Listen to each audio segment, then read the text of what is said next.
Pozdravljeni, moje ime je Tamara Šnohel in sem županja občine Kungota.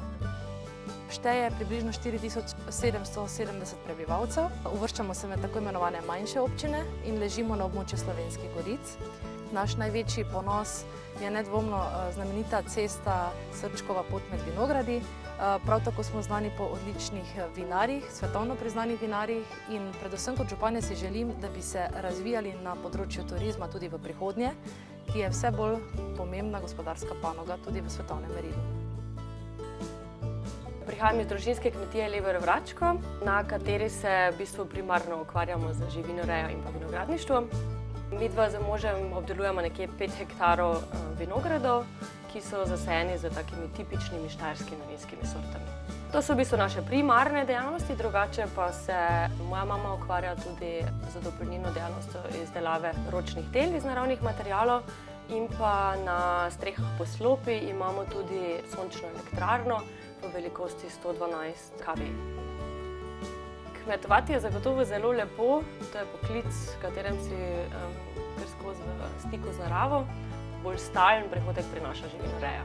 V vinogradništvu želiva razširiti našo dejavnost na ponudbo gostinske in pa prenočitvene dejavnosti in pa predelavo našega mleka, sire, skuto in ostale izdelke.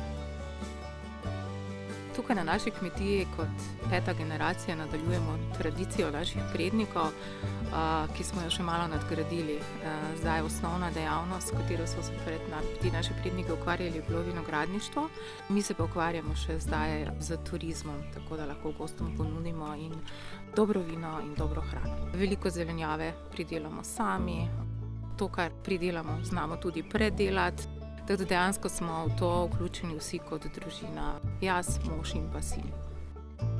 Kungota je nekaj posebnega, mogoče zaradi tega, ker je tako močno vpeta v ta obmejni prostor sosednje Avstrije, v kateri se seveda v marsičem razlikujemo, v marsičem pa se tako miselno, teritorialno, kot seveda tudi najbolj z izvajanjem aktivnosti na podeželju, predvsem kmetijstvom, vinogradništvom, zelo dopolnjujemo.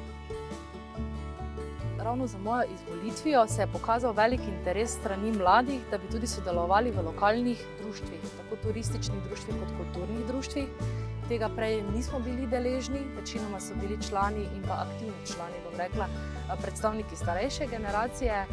Mladi obiskujejo hišo v sodelovanju z mladinskim oddelkom, ki ima 3 sobe, 3 prostore v hiši, ki jih upravljajo, in v sodelovanju s tem se potem povezujejo tudi starejšimi, se generacije pomešajo. Mladih je kar dosti v Kungoti, ker se Kungota precej razvila.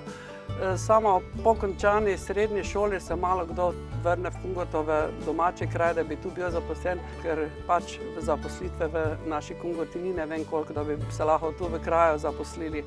Še fantje se mi zdi, da prej dobijo zaposlitev, kot pa naša dekleta. Moški vseeno imajo več teh praktičnih poklicev na razpolago, za katere se lahko odločajo. Ženske smo pa kar omejene. Mislim, da bi kot moški zagotovo delala nekaj praktičnega z rokami. Evo tak.